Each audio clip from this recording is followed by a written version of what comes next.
Welcome to Does It Sing with David Goldsmith and Friends, a podcast from Virtual Stage Lab.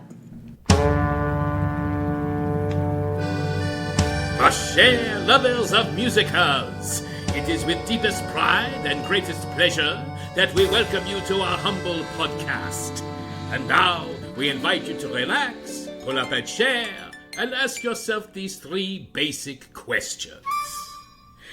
Does it sing? Do I care? Why this show? Why now, mon frère? These three questions are the best when you decide, should I go there? Every show is a fight. It takes years to get it right. Is there conflict? Is there tension? Are the stakes too low to mention? First assess your milieu. Is there too much work to do? Will it bring the raison that it needs to bring? Nail down the atmospherics, then we'll craft some lyrics. Should it be? Do we care? Does it sing?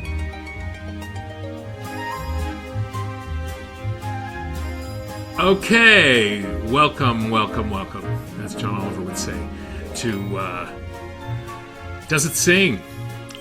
This is going to be the final episode of Season 1. I'm going to do this one solo. We're going to go over some business.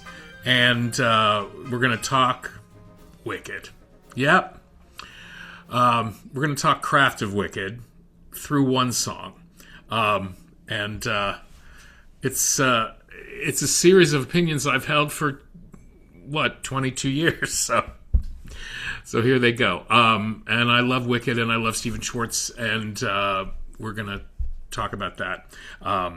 But, as all things that we love, nothing is perfect, and sometimes we love things in spite of their flaws, and sometimes we love them because of their flaws. And Wicked is no exception when it comes to the world of flaws. So that's going to be a little bit of today. Let's talk about, first of all, thank you for this season. Thank you, Season 1. Friends who came on. We did incredible episodes this season. I'm actually really proud of who we had on, because all of them are involved in either major revivals that are coming to Broadway or will be coming to Broadway in the next year or two, and also productions that will be in production this next year in 2026 with Broadway aspirations. Alexandra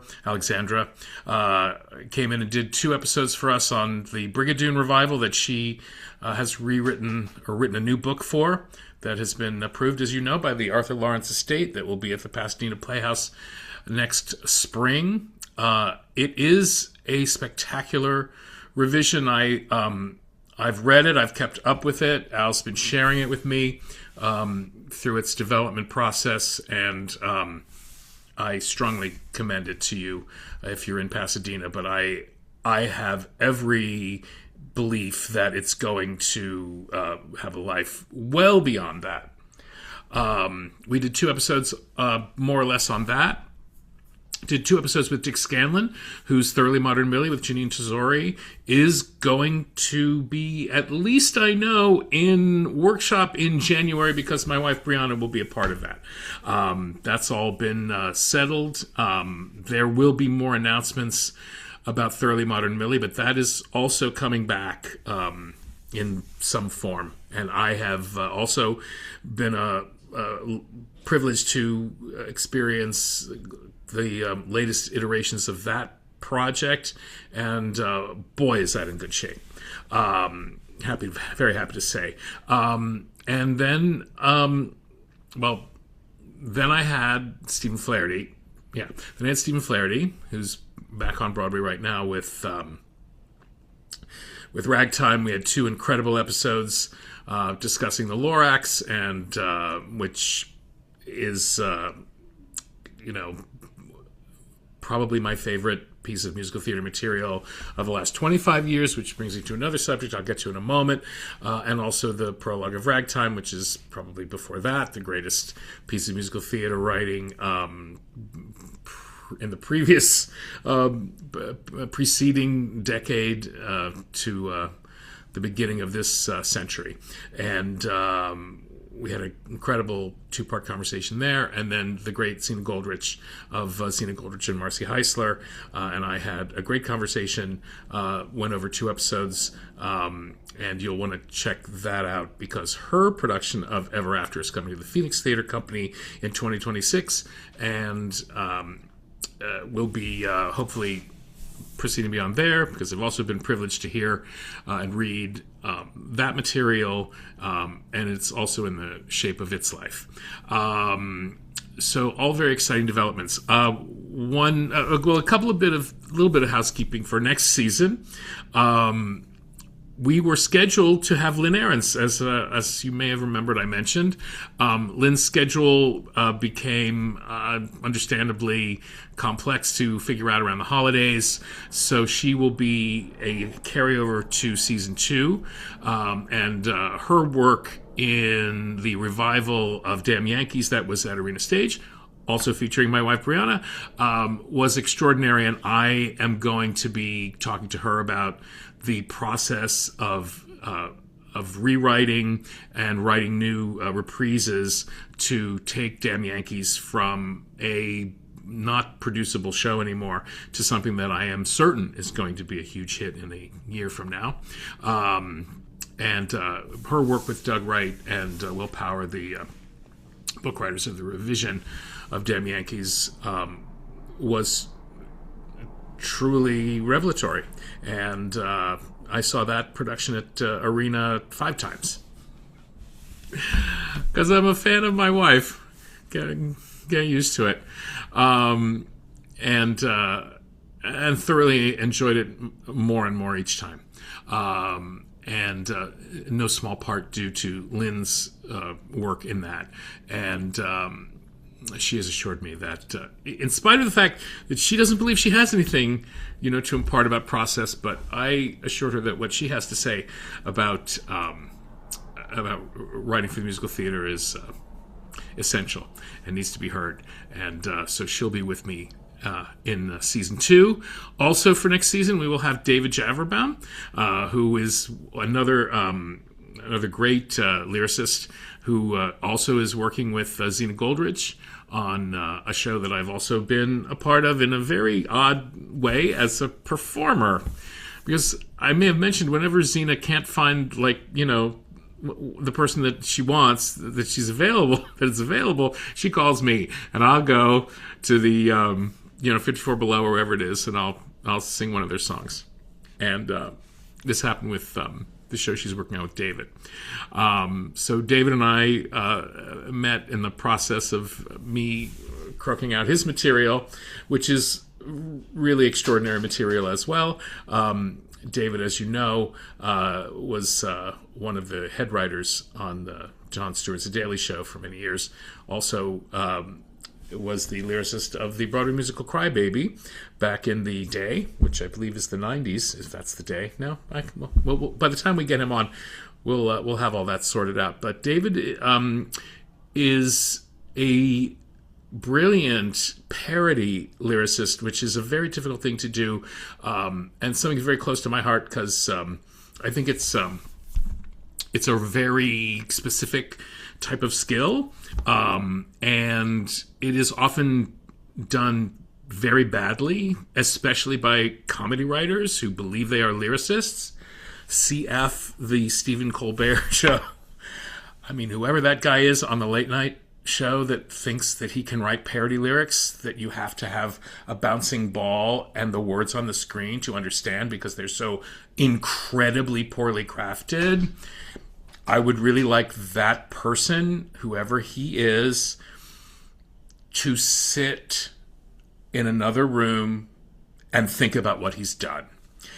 David Javerbaum is the opposite of that, because David Javerbaum actually understands the craft of lyric writing, and that especially in parody lyric writing, that rhyme schemes, prosody, scansion, and meter actually matter more than ever, because you're trying to make people laugh. And if you are trying to make people figure out what the hell you've just sung, they're not going to laugh, because they're going to be up inside their heads thinking, did I just hear, what was that? Ooh, is that? And they're going to be so taken out of it that no one's going to laugh. And if they do, it's a pity laugh, or it's because you put something else up on the screen that distracted them from the fact that they could barely understand what the hell you were saying. And David Javerbaum is very meticulous and has, in fact, won Emmys for his parody lyric writing. So I'm very much looking forward to my conversation with David next season.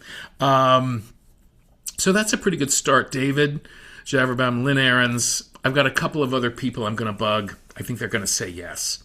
And then, me, whatever I'm going to be doing on my own, as I am today for our season finale. Let's see. Oh, first off, I'm wearing my Vampirina merch from Disney. 2025 was the year that my incredible composer partner John Kavanagh and I sold a song to Disney once again, and it's a rare and wonderful thing to sell a song to Disney, and it's never something that we take for granted, and it's quite a process, and we will also talk about that, maybe not today, but soon, and for the rest of our lives. And so I'm wearing this merch in celebration of the song we wrote called "Maybe I'm Falling" from Vampirina, which is the new live action series based on the Vampirina cartoon from Disney, and it's performed on the demo that we submitted by Jenna Lee Rosen, the great Jenna Lee Rosen. Jenna does, like a lot of my shows, I'm very, very privileged to say, Jenna did my Improbable Sisters for me, the lead of which she slayed, and that's available on YouTube. You can go find it. And she sang the song with Connor Smith, and together they helped get that song over the finish line with a very different arrangement than we ended up with, which is part of the story of how we got that one across that finish line.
Musical content, so you can go and give a listen to Maybe I'm Falling. I'll play a little bit of it in the background, so you can get a sense of the original demo, which I have the rights to, I think, right?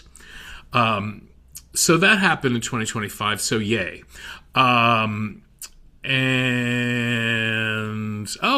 So here's another plug for me. By the way, before I plug anything, right now I need you to go and subscribe to this podcast wherever you listen to podcasts. If you're on Apple, please subscribe on Apple. If you're on YouTube, please subscribe on YouTube. That's really where the algorithm really matters, by the way, is on YouTube. So if you go to Does It Sing WDG, which stands for with David Goldsmith, if we could stop everything right now, go and subscribe. All subscriptions matter. And we're back.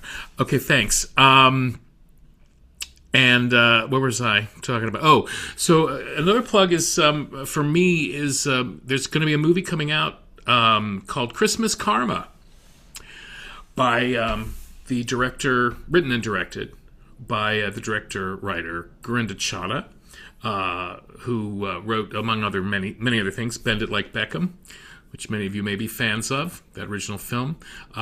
She wrote a really beautiful take on the Christmas Carol with a South Asian Scrooge, and set in London, and it actually is really beautiful. I haven't seen the finished film, but I have seen the script, obviously, because that's what I wrote lyrics from.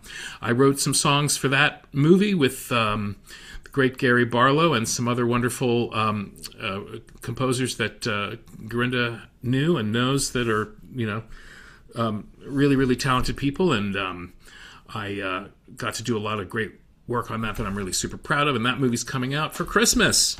So yay. So go check out Christmas Karma. And maybe we'll talk about, some of those songs more in season 2. So that's what's coming up. And I'm going to come back and talk a little bit about Wicked, Stephen Schwartz, my experience with Stephen Schwartz personally, and also one song I'm going to pick out of Wicked, or pick on from Wicked, after this. Maybe it's nothing, Or maybe it's real, maybe we say it, or never be. I don't wanna be still, I don't wanna not start, I don't wanna act like everything's cool, like I don't have to lie. Okay, and we're back. So here's the thing. I'm going to start by saying this. I, in the 90s, was very privileged to be selected, one of my shows to be selected to be, I guess it's, shepherded, guided by the ASCAP Disney Music Theater Workshop, which this was when I lived in LA, and you would go onto the Disney lot, and this was a 2-week, I think, process. And the program was set up by Stephen Schwartz. And I think it's probably still running because it is a very venerable institution of musical theater writing. So I'm very proud that I was ever a part of it. It was me and Megan Cavallari, the wonderful composer, and Richard Kraft, who has gone from being an agent of incredible writers, incredible composers, to a producer of the extravaganzas of Nightmare Before Christmas and some other huge things at the Hollywood Bowl that have made their way to television, and is a wonderful artist and theatrical entrepreneur in his own right. But back in the day, this was 98, maybe? No, it would have been earlier than that. 96, probably. Anyway, we had a little piece called Little Devil. And it was, not surprisingly, about the son of the devil. And he falls in love with an angel who's fallen to Earth, and they're on Earth, and they're trying to work things out. And we never really got the show right. But we had some really good songs that got us into the ASCAP Music Theater, ASCAP Disney Music Theater program on the Disney lot. Just as a side note, these were the first times that I ever met some people that I've known and admired ever since. Mandy Gonzalez was like one of the 3. We had little devillettes, I guess. I don't know what we had. It was a long time ago. She was sort of basically in the ensemble at that time because she was like 20. And she was in it. Jason Graw played the devil. Jason Graw, who, at the time, I think it was the first thing I ever did with Jason. I was just so awed that he would grace my work, which I still am whenever he does. And Brad Kane, who was the voice of Aladdin when we had him be the little devil, and would play Arpad in the first revival, Broadway revival of She Loves Me, and now is a major showrunner, television showrunner. We've been watching his show Welcome to Derry on HBO, and it's freaky. It's really it's crazy. Some crazy shit goes down on that show.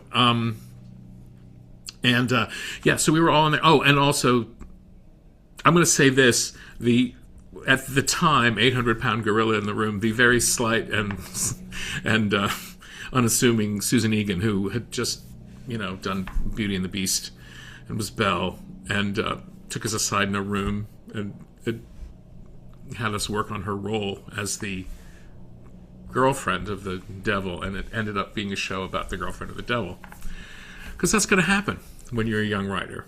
The most powerful voice in the room is going to have undue influence on what you do if you let them, and you sort of have to make the decision, like, well, I want to be flexible, and I want to be amenable, and I want this person, the star, to shine and be very happy while she's doing it. But you can also wreck your show if the show is not specifically about that star, but she is in service of a greater part of the story. I'm just using this as a hypothetical example, not as anything necessarily that took place. Okay. So yeah, that's just cautionary, but it was an honor and a privilege, all the same, and a learning experience, which is probably really the most important thing. But I want to say this about Stephen Schwartz, because he led this program, and the format of the program is that you bring in the first, I think it was 20 minutes, or 20 minutes of the show. I think it was actually the first 20 minutes. And you present it for Stephen in a panel of music theater stalwarts who he brings in. I remember not loving my stalwarts. That's not what they officially called them. I remember everyone else, like there's 4 shows, I think, that each program shepherds. And I remember, I liked everyone else's stalwarts better than mine. I mean, they were all fine. I can't remember who the fourth one was. I'll just put this down for the record. My stalwarts, again, not the official, my panelists were, and keep in mind, this was 30 years ago, probably, right? No, 25, but somewhere between 25 and 28 years ago, probably. So I had Stephen, of course, who goes last when you go. So it was American Idol before there was American Idol. You have the 3, and then Stephen would be the Simon Cowell of the, or the Katy Perry. Or no, I guess they haven't done that now. Simon Cowell always went last. So Stephen always went last, which was good because Stephen, and I'll get to this in a second, was the best of everybody, always. In terms of his feedback and his commentary and his guidance and his advice and his wisdom. Just, honestly, just mind-blowingly smart about how to do it. And also how to convey it in a way that was so, I'm saying it now, it was in a way that was just so incredibly supportive. I learned a lot about just how to talk to fellow artists about their work from Stephen Schwartz. Because he was so knowledgeable, of course, but just so he knew how to activate the note so that you could actually take it away and make something better. He never put his ego into it, and he was never cruel in any way. I saw an interview with him on Sunday morning, whatever, I think CBS, when he was talking about Wicked, pretty recent, and he spoke about a period of time that he found himself, that he knows he was difficult in his early part of his career, when he'd achieved kind of a meteoric, crazy amount of success. He had 3 shows running on Broadway, and was writing the Bernstein Mass. It was in the early 70s. Godspell, Pippin, Magic Show, and understandably, it was a lot of success really fast. He was really young, and he didn't really understand how to collaborate or not become, insufferably ego-driven and off-putting. And believes he probably suffered a great deal of blowback from that. And there was a long period of time between those shows and Wicked. There was, The Baker's Wife came in there, Children of Eden probably. There were some shows that didn't have the same amount of success, and indeed at some point in the 90s, he went into psychology or psychiatry for a while, which interestingly is something my own father did, because he'd blown the first half of his life so spectacularly that he knew he had to figure himself out, so he went to school to learn, why am I so fucked up? And he came away better. And the same thing happened to Stephen Schwartz, because by the time he was doing the ASCAP Disney Music Theater Workshop, and I honestly don't know what the genesis of that was or what the impetus for that was, and it really might have been he wanted to just give back and do something, do good. And indeed he did. And he'd quite matured by then, certainly. And then after that, wrote Wicked. And I remember when he was announced for that, I just thought, well, what a great idea. And then I tried to read the book to my daughter. If you've ever read the Gregory Maguire book of Wicked, it's bad. It's a terrible novel. It's just shit. It's hard to get through. It's very hard to read. And I was like, my daughter was 10, and I was sitting there reading this book, and it's like all this weird, unnecessary, creepy sexual shit going on in this book, and it's just like, what is happening? And it was really thick and meandering and difficult to comprehend what. And so it was really when the musical came out, it was really Winnie Holzman's victory to me, that she had managed to just well, here's what it actually should have been. It should have told this story, and it should have basically told it this way. So I really take my hat off to Winnie Holzman, and I take my hat off to Gregory Maguire for the great concept that he absolutely mangled to death. It was just if he hadn't had such a great idea, nobody would have picked that thing up. If it had been called Invisible Thread, you would never have heard about it again.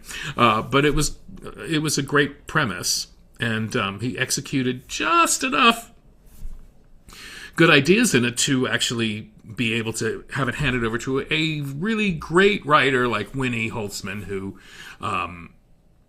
really, to me, was the star of that show. Always was the star of that show, and the score we'll get to in a second. But to go back to ASCAP Disney Music Theater Workshop, my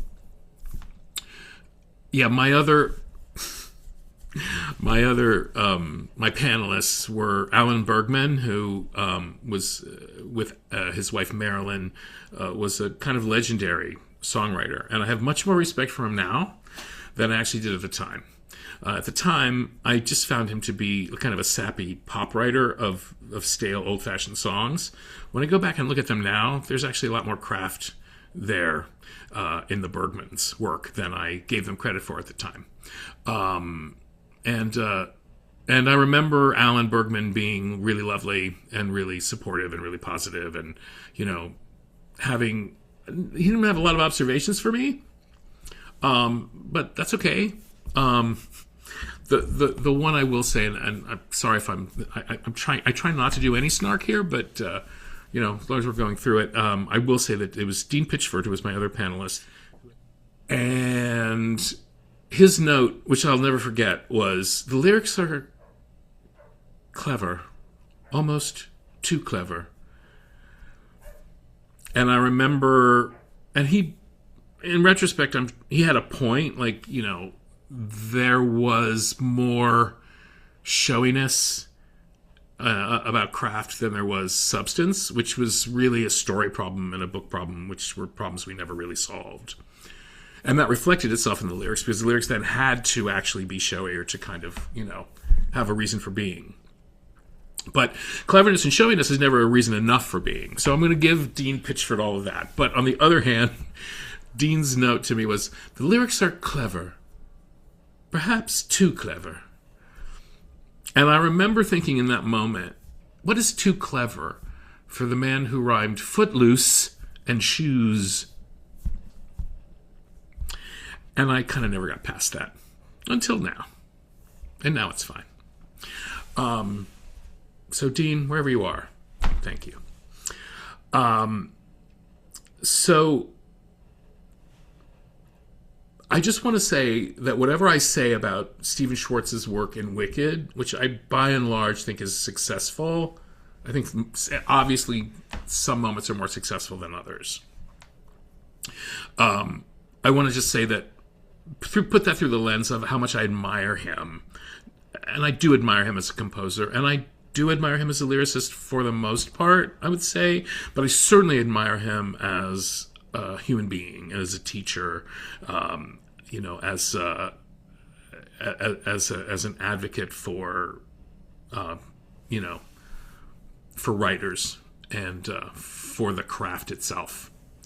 And I'm sorry that whatever, reputational damage that he inflicted upon himself may have redounded in any way to what he considers his lack of success or acceptance in the critical community or in the elite Broadway community. All of that is unfortunate because he's obviously worthy of a great deal of respect and regard. Okay, so that said, let's talk about Wicked. First of all, so I saw the sequel. I saw Act 2 yesterday. Or no, I saw it over the weekend. And I really liked it. I mean, I liked it a lot. I was really moved. And I know that it's mostly probably, well, some reviews have actually been, that I've seen have been good, but I think the general consensus is it's not as good as the first one. Well, the second act of Wicked on Broadway is not as good as the first act of Wicked on Broadway. It's just it's inherent in the source material. The first act of Wicked is a more solid piece of construction, and the plot holes and the kind of logic holes that are problematic in Act 1 are just widened and deepened in Act 2, and so I think. To be honest, I feel like what Winnie and her screenwriter partner did, and what Stephen did, and what John Chu did with Part 2 of Wicked, actually filled in some of those holes, especially some of those very tricky zigs and zags that especially the character of Glinda has to go through, and our relationship to the character of Glinda has to go through. And I want to also say that I think between John Chu and Ariana Grande, I think they worked out a lot of that. And I think so much story information that helps you forgive Glinda for her transgressions to her friend in Act 2 are really accomplished by Ariana Grande's performance, which, that camera's right in on her face, her extraordinary face, and she's really giving us a lot of information with it that we need. And it's hard to convey that from the stage of the Gershwin Theater, and easier when you've got a camera pressed in on your face. And they take advantage of that, and I think to great success. Overall, I would say I rewatched Wicked Part 1 before I went to see Wicked Part 2. I mostly love it. Some of it I absolutely love. A lot of problems that I think are just really difficult to compress into a 2.5-hour musical. I think they did a really good job of making clearer narratively and more engaging narratively overall in both movies. Sometimes at the expense of the pacing, especially of some of the song moments. Most specifically for me, Defying Gravity is constructed in the Broadway musical version.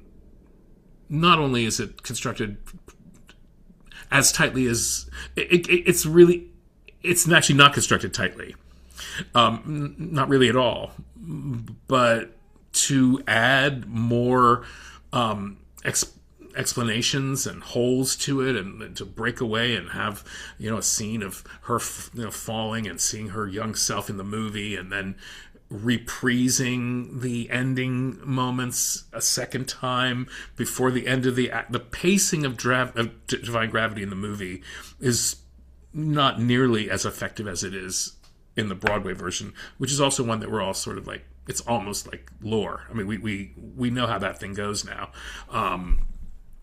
As really odd as that back and forth between Glinda and it's really hard in Defying Gravity. Those actors, I mean, the actors on Broadway, what they have to go through to kind of like make those twists and turns of "I hope you're happy," and like then they're singing Defying Gravity together, and they're not anymore, and it's all because musically, well, sure, Stephen wants us to hear them singing this theme in harmony, which I get, but if you were really going to just tell the story, you would cut that and you would just move on and do the song. Because it's very confusing, the "I hope you're happy" stuff. And one of the worst moments is, "Can't I make you understand? You're having delusions of grandeur." It's one of these things that Stephen does where there are the lyric values and there are the word values. There are the content values, and there are the craft values. And they become jumbled because he's very often, in a moment like that, he's going for the craft values, but also he's only by hitting the rhyme of "Can't I make you understand? You're having delusions of grandeur," which is chock full of very, impressive internal rhyming, but he's sacrificing prosody on the other side. So because it wouldn't be "Can't I make you understand?" It's "Can't I make you understand? You're having delusions of grandeur," is how you would say it. If you were even ever going to say those words, which, coming out of the mouth of a human being, it's not really something that you would ever hear a human being say, right? Which, in a lyric that is part of, essentially, it's not exactly recitative, but it functions more as recitative than as this is the song proper, right?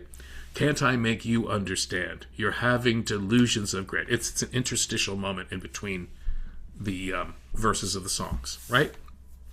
So I'm sitting there, and I'm thinking, even in 2003, when I first saw the show at the Curran Theater in San Francisco, which I want to talk about that too. I'll just talk about, I saw the show in its final out-of-town tryout at the Curran Theater in San Francisco. There was a song called "Where's the Party?", which was Fierro's introductory song, which I'll never forget because it was a really, really good song. And it was ultimately replaced by the song "Dancing Through Life," which is a song I don't think is as good as the song for Fierro's introduction, "Where's the Party?" was. You should try to hear it sometime, try and get it from somewhere. Very good. Norbert Leo Butz singing it. Really good song. But what it didn't do was it didn't provide the opportunity for what the narrative needs were, which was we need to have a song that will cover all of this story real estate that we can keep coming back to. And "Dancing Through Life" absolutely does that beautifully, very effectively, in a way that "Where's the Party?", which was a song, I still remember, like, look, it was "Where's the Party?" It was really good. A song like that, you could only use as the introductory song for Fierro. You couldn't use it, therefore, then moving through the next beats of the song, which needed to have be part of a musical sequence that could carry narrative for a long time. So I understood why they got rid of it, and it was a smart decision, but an interesting one because it was the killing of a really beautiful baby in that song, and that song is gone.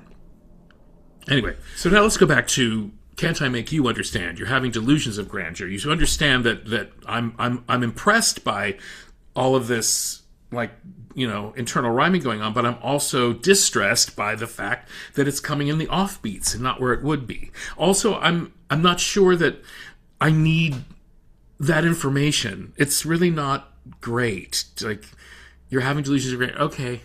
He wanted to write You're Having Delusions of Grandeur. Like, that's what he wanted to write. And then I have to make a thing out of it. So I'm going to put in Can't I Make You Understand? But it doesn't actually scan correctly. So it's just awkward. It's both awkward and skillful at the same time. And there's a lot of awkward yet skillful going on all throughout Wicked, all throughout the writing of this score. And it's distracting in a way that his earlier work actually isn't. Like, Pippin is a really, really well-written score. It's really good. Magic Show, I don't know as well. Nobody does, because it's apparently, I have listened to it. It's not as memorable, with the exception of the song Lion Tamer, which is beautiful. And there's a song called West End Avenue, which is good, but weird. West End Avenue, somethings and somethings and somethings and gay bars. West End Avenue, only a block away from Zabar's. Okay. Okay. Sure. If there ever really were gay bars on West End Avenue, which there weren't, it's a residential street, is it really worth it to rhyme that with Zabar's? Well, it didn't make it a hit, but it's a cool song. Musically, very cool song. P.S. Very cool song. A lot of meter changes in that song that are really interesting. But let's go back to Wicked. Always. But he's allowing himself a lot of that kind of leeway in this score. There's before I go to the one song I'm going to really focus on, there's just weird shit that like pops out at you, and you go, so I want to be part of this hoi ploy. So when I was sort of looking at the score in depth, back in the early aughts, I had to go look that up. I thought I knew what hoi polloi was. It turns out I really didn't know what it was. And I admire the fact that, you want to rhyme things in a way that they haven't been rhymed before. And there's not a lot when you're in the oi world. Oi. There's joy, toy, boy, enjoy, ploy, P-L-O-Y, which you're going to have a hard time getting around to that in most songs. So sure, he looks that up and he goes, hoi polloi. Now it's hoi polloi. It's not hoi ploy, right? No one ever said the hoi ploy. They say the hoi polloi. So if you're gonna do this hoi polloi, your audience is not gonna know what the hell you're talking about. First of all, they're just not gonna know, and that's okay. Maybe sometimes you want to send the kids to the Google machine, or in my day to the dictionary. Look it up. So I looked it up. Like a rush of people. The masses is the hoi polloi, not the elite, which is kind of what I thought it was. It's actually kind of the opposite of that. I want to be part of this hubbub of the masses in this hoi polloi. It's crazy. It's a crazy lyric. No one sitting on Broadway is understanding that. There's one in the song I'm going to do. But yeah, hoi polloi is weird. I had another one that I always write down. I guess this isn't. And the other one's in the song I want to get to, which is verdigris. People to an absurd degree seem fixated on your verdigris. Okay. There's a few things. One is, it's kind of an interesting idea fixated on your verdigris. Again, literally no one's... I had to go look it up 20 years ago, and what it is it is the green patina that covers the Statue of Liberty, mostly. Or a green patina that would cover some sort of whatever it is. Statue, monument, piece of stone, verdigris. From the Latin verde, or green, or Verdi, Giuseppe, Joe Green, the great composer Joe Green. And it's a very odd thing to throw at an audience. But again, okay, Stephen doesn't care. He's looked it up. There it is. He's looked it up. It's like, oh my God, look what that word is. Great. I'm going to use that in the song. And fuck them if they can't, take a joke. They'll learn. And I'm kind of down with that. Like, yeah, sure. Give us something to learn about. I'm a little disturbed by fixated. And, because it's fixated. It's not fixated. It's fixated. So let's talk about this. And as other things come to my mind, I'll just spout them out. Let's talk about The Wizard and I. Because for me, of both movies, well, there are two moments that really stand out. And one is I really love the song For Good, and I love the way Ariana Grande and Cynthia Erivo. And Cynthia Erivo, by the way, in this movie, I just think is just honestly just brilliant. Really, really brilliant. And I say that as someone who's like not generally ever a huge Cynthia Erivo fan, because I always find her to be projecting a lot of nobility and heaviness, and it's all very fraught all the time. And but this work is really simple and beautiful and funny and smart and understated when it needs to be, and overt when it needs to be. It's a beautiful performance, and it's really expertly sung. And I honestly, I think she should be winning Oscars for that. Okay, I'm interrupting myself because I listened back to this and I realized I'd started to talk about For Good for a moment, and there's something I have to get off my chest about For Good before I move on to the rest of what I want to talk about with Wizard and I. I love the song. I think it's the high point of the show in a way, and I love that its second movie is called For Good, and I think that the hook, who can say if I've been changed for the better, but because I knew you, I have been changed for good.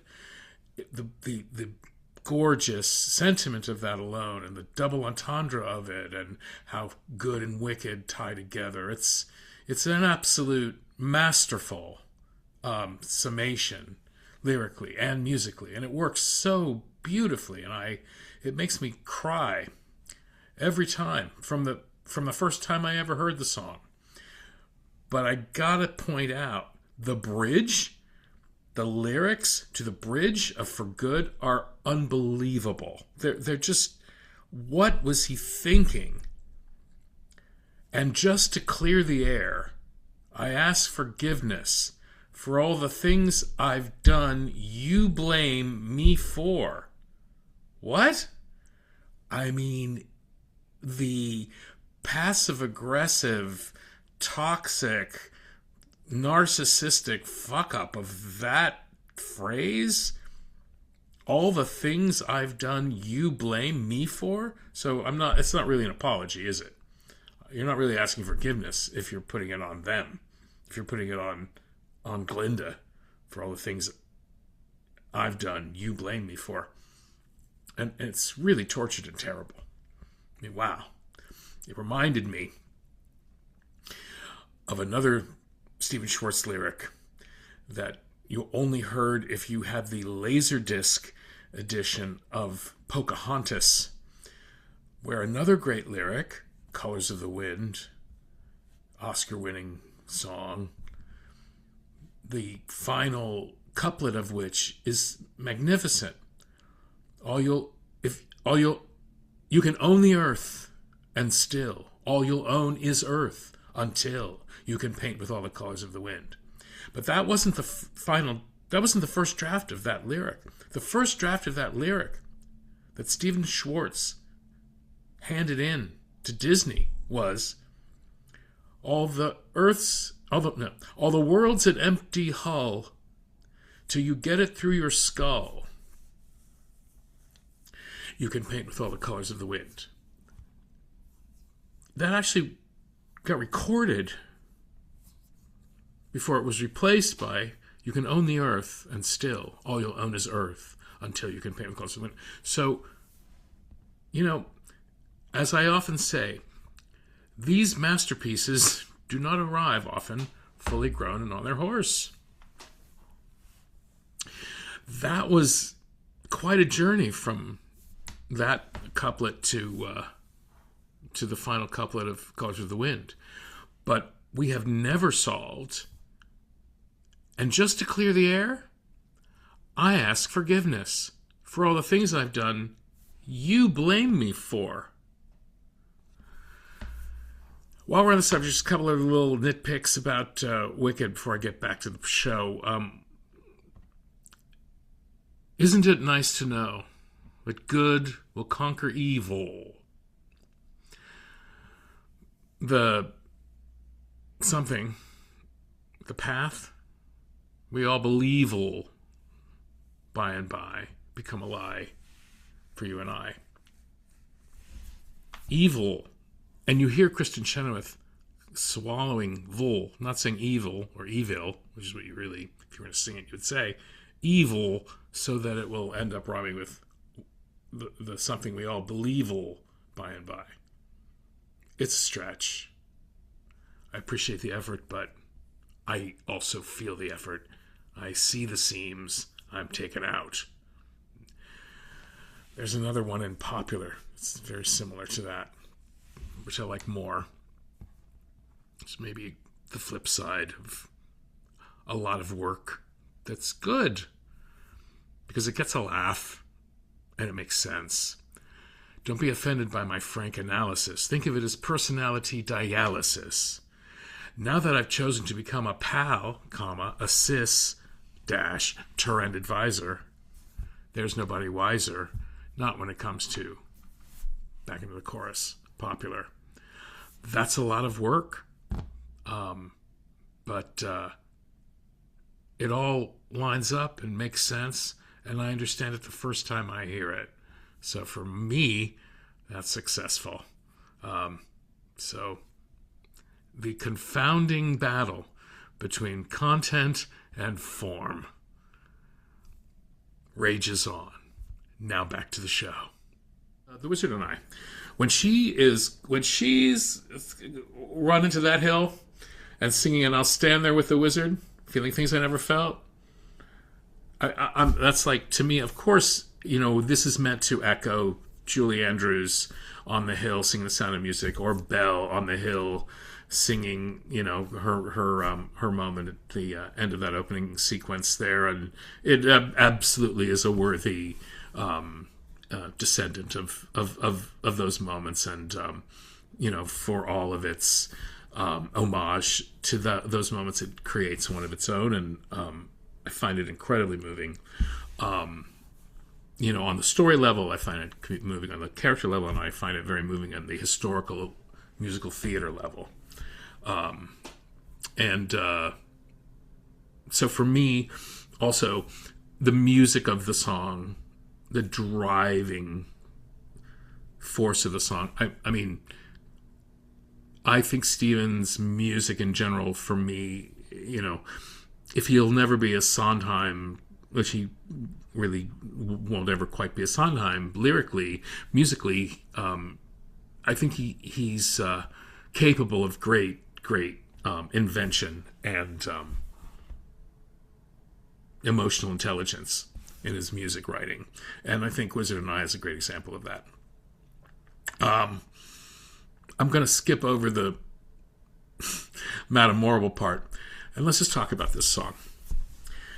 ultimately, what's interesting to me about The Wizard and I is that it is a successful song. It is a successful piece of musical theater. And as with so much of the songs from Wicked, they are such a mixed bag of craft and of successful and wildly unsuccessful craft, and successful and wildly unsuccessful, and therefore successful and wildly unsuccessful overall effect. Did that really just happen? Have I actually understood? So already we feel him, okay, he's going to be reaching for something, because that's not how people talk. If the most you would say is, did that really just happen? Did I understand?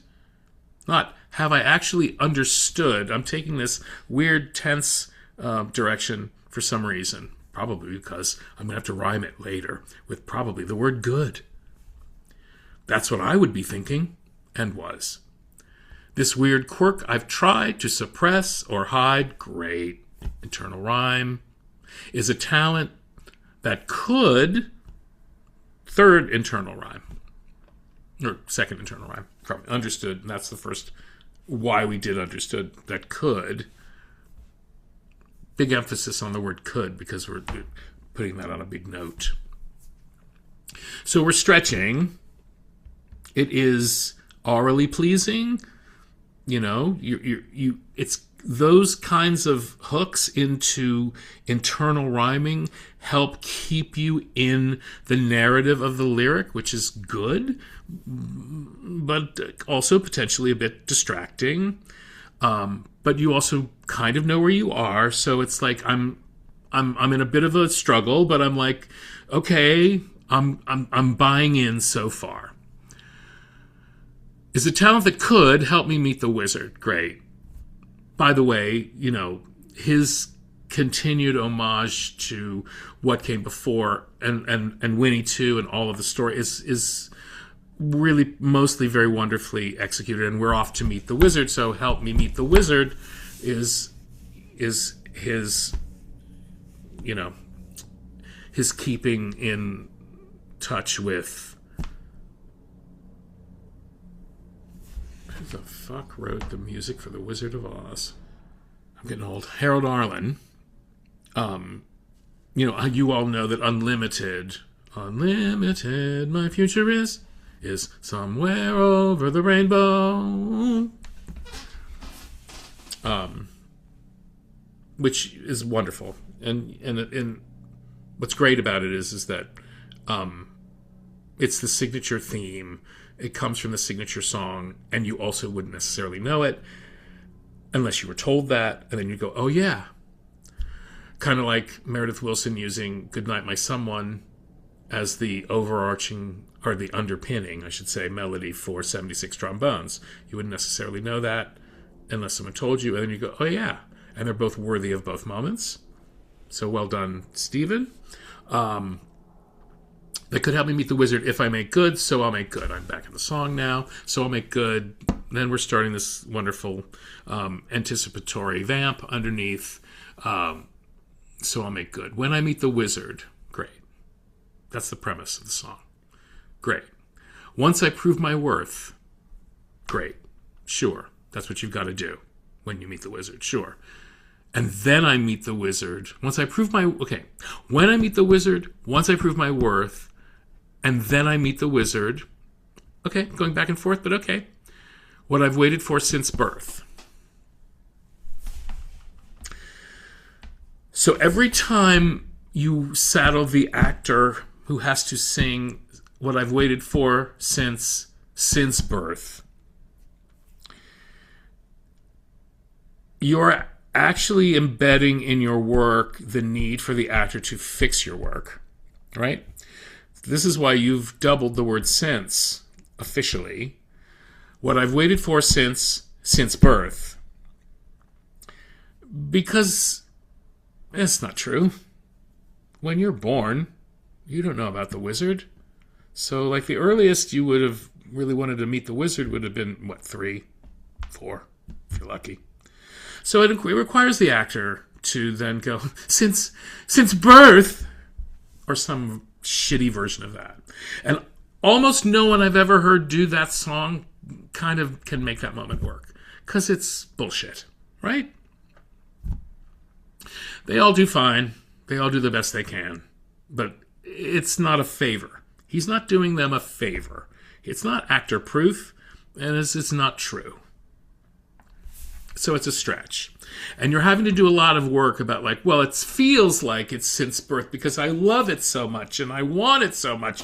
And it's like, yeah, find some other rhyme. That would have been my advice. But no one was asking me, and I wasn't Joe Mantello. And I never have been. And I never will be. And it's okay. Going on. Okay, now here's my big problem coming up. And I do the best I can to reconcile this. I really do.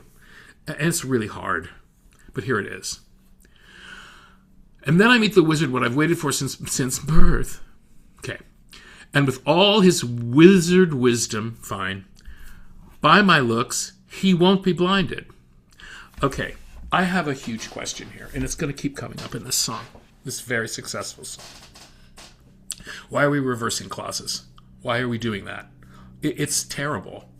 And the only kind of narrative, contextual excuse is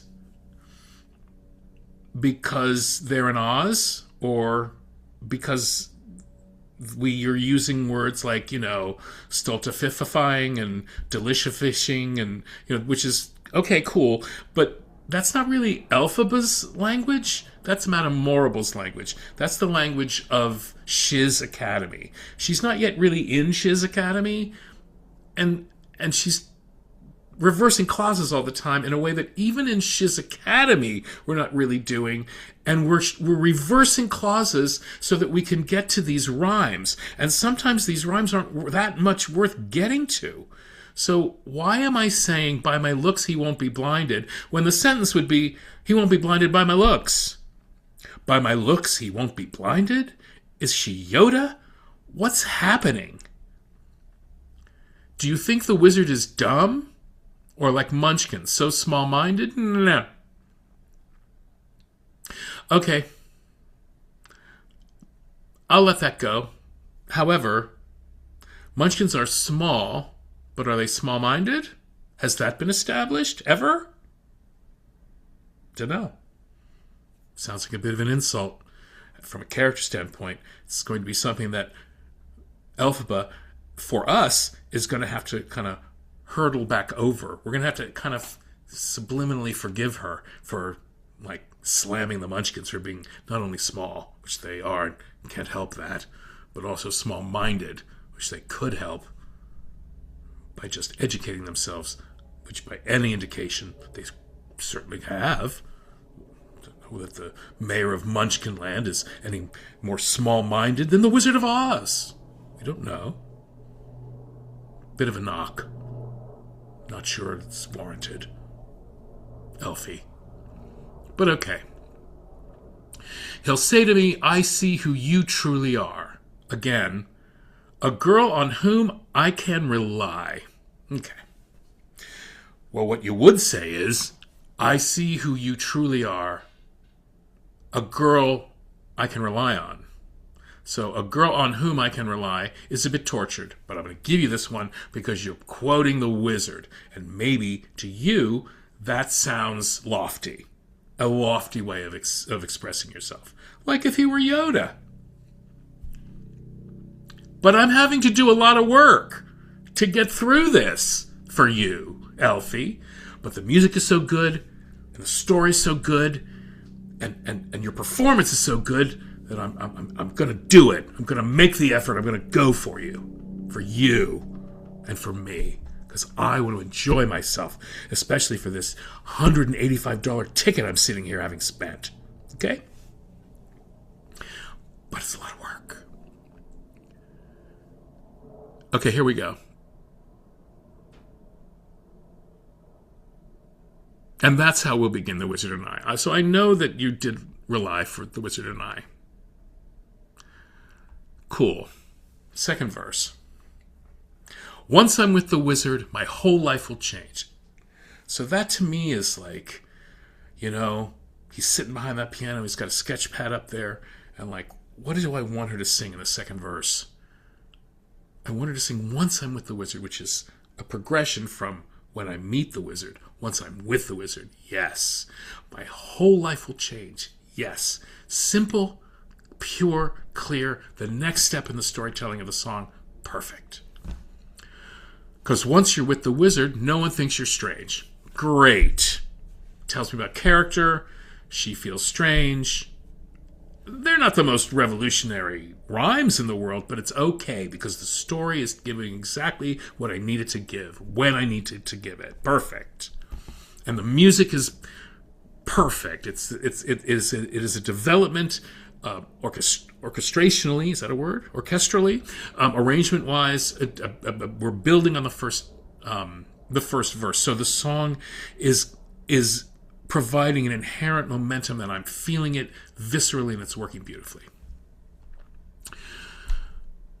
No father is not proud of you. No sister acts ashamed. I actually like the double negatives, but this is what I don't like. No father is not proud of you, because it's really, no father is not proud of you. No father is not proud of you is not how you would say it. But I need to have that as the craftsperson lyricist, Stephen Schwartz, so that I can rhyme it with, and all of us has to love you.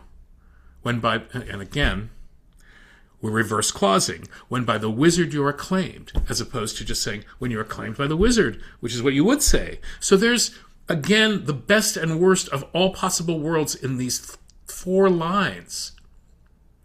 And it's confounding because you're actually loving it, but you're also kept from loving it, and it's problematical. Let me do that again. No father is not proud of you. No father is not proud of you. No sister acts ashamed. Great. And ashamed is a really good word to rhyme down the road with. Much more interesting. So great. And all of us has to love you. Find sentiment, find words. But I just wish it had actually rhymed with something that the emphasis for love you was something like that matched. Not proud of you, which is bad prosody. It's just, it's jostling me back and forth. When by the wizard you're acclaimed, which is a reverse clause again, so it doesn't sound like a human being, or even a witch singing it. Moving on. And this gift or this curse I have inside, maybe at last I'll know why. It's borderline reverse clausey, but I'll let you have it. Because maybe you'd say, maybe at last I'll know why. You would really say, I'll know why at last. But okay. But I'm still stretching to get to the wizard and I. When we are hand in hand, the wizard and I. Okay. And one day he'll say to me, Elphaba, a girl who is so superior. Great. Shouldn't a girl who's so good inside have a matching exterior? Like it? Setting up good and evil, good and wicked. And her character position is that I'm good, which is important. So I like it. It's accomplishing a couple of things in one lyric. Shouldn't a girl who's so good inside have a matching exterior? Here we go.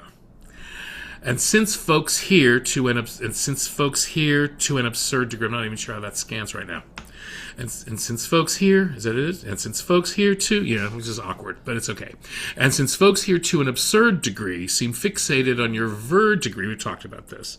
Fixated is bad prosody. Ver degree is super interesting. I like the antipenultimate rhyme of absurd degree and ver degree. I like that, but also a stretch. So it's a big choice. It's a choice I'm kind of here for, but also a lot of work for the audience. This is one that I've never gotten over. And I'll tell you why. Would it be all right by you if I degreenify you? Love degreenify, that's great. But it's if I degreenify you, so it has to be, is it all right by you if I degreenify you? But you don't say, would it be all right by you? You say, would it be all right by you? And the first time I ever heard this sung in San Francisco and on Broadway, on the recording, the first 3 times I saw Zina do it, I didn't even know that was like an attempt at a rhyme. I thought it was, would it be all right by you? Also, the music is going you, so it's really emphasizing the word you, not fi. So degreenify you is the penultimate rhyme. It is the feminine rhyme. But would it be all right by you is a masculine ending. Would it be all right by you? And in fact, it is mostly set that way musically and mostly performed that way musically. So like whenever I hear this song sung by someone, I'm trying to think, well, what they would ideally be doing is trying to emphasize the by you to make it rhyme with degreenify you. We are making it so complicated for the audience and so complicated for the actress who has to sing that to put across this rhyme scheme that he is so tortuously putting together for us. And it's not working. The song works. But this moment, these little micro moments are just these little deaths by 1,000 cuts. And it's the reason why at the Tony Awards in 2003, Wicked lost Best Musical to Avenue Q. Not because of the advertising campaign, but there is a general feeling of it's just not quite good enough. And this is what contributes to that feeling. And this is why 28 years later, or 22 years later, or however many years later, Stephen Schwartz is on CBS Sunday Morning saying, I don't know really why I've never been embraced by the critical community or really by the Broadway community in the way that others have or that I feel like I might have. And he's right. He should have. But this is a lot of work to have to do as an audience. Certainly it's a lot of work to have to do as an actor to make it kind of make some sort of sense. And that's a lot to ask so that your own craft can be exalted and put forth. It's about you and your need to be revered for the words you put down. It's like you could probably simplify some of this or at least make it more easy to digest without having to stop and take yourself out of it and process it and then get back in the game.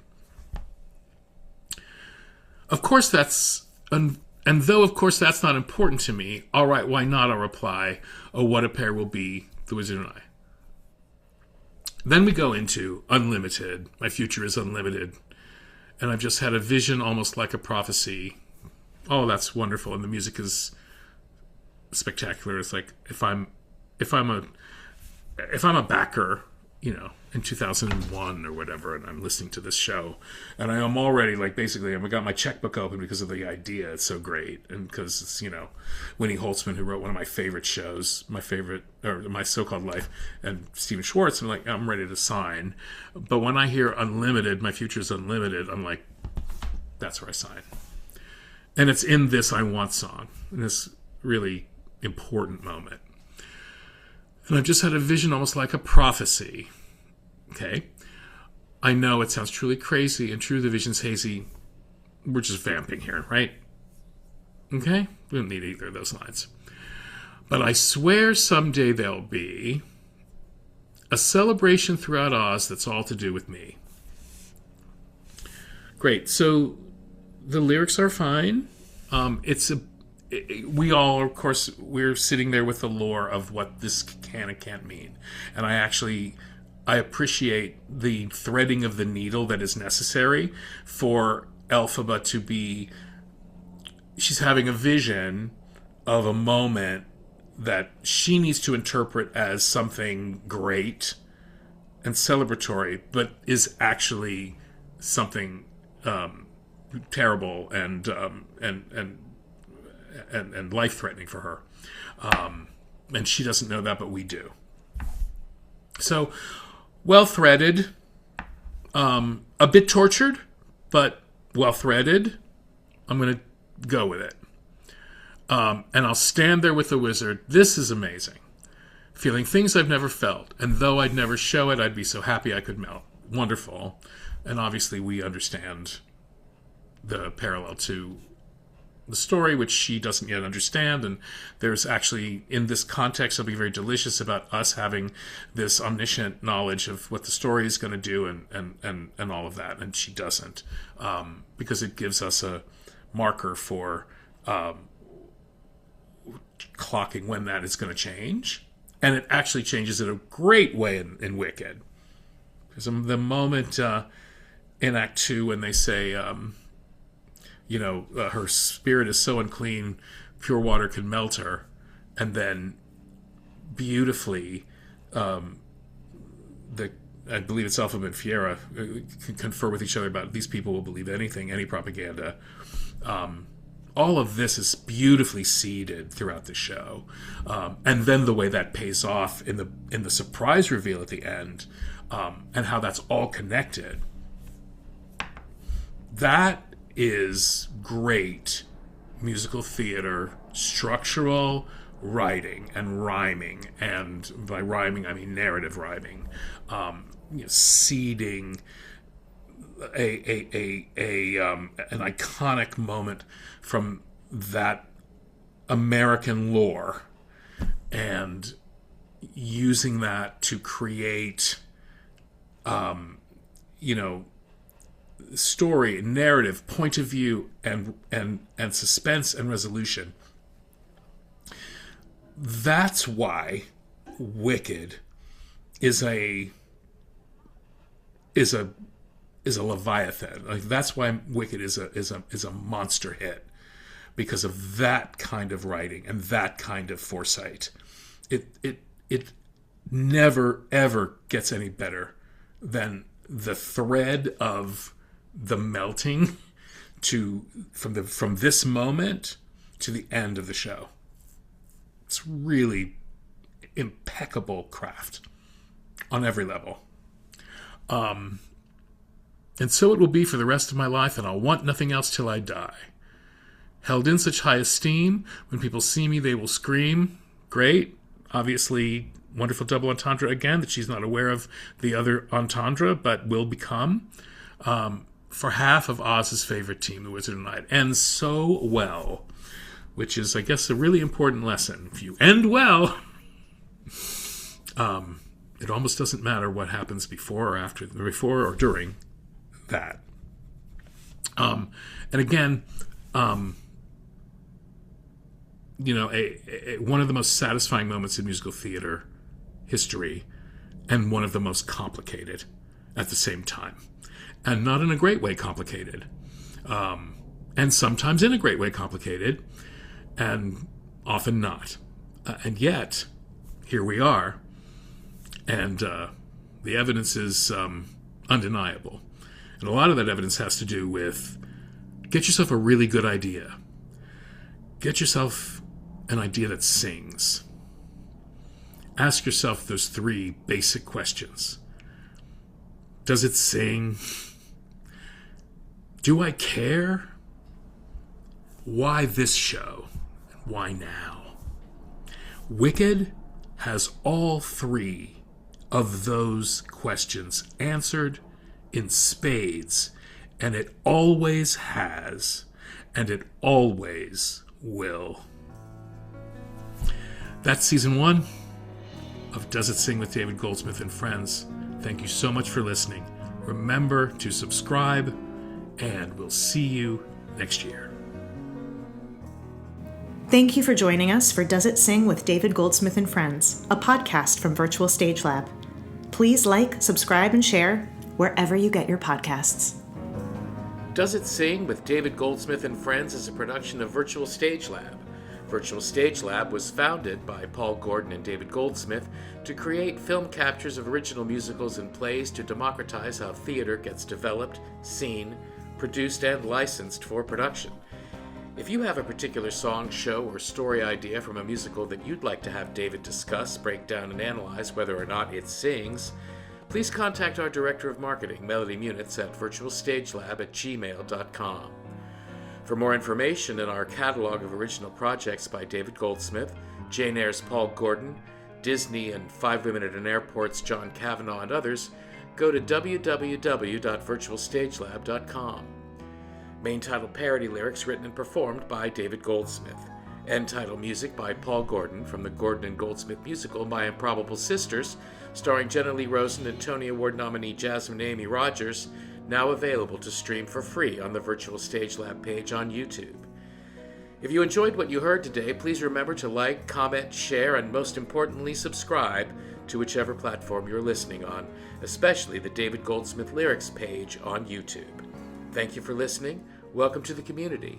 This has been Does It Sing with David Goldsmith and friends. David. Doesn't have a friend. Oh, come on, Mom.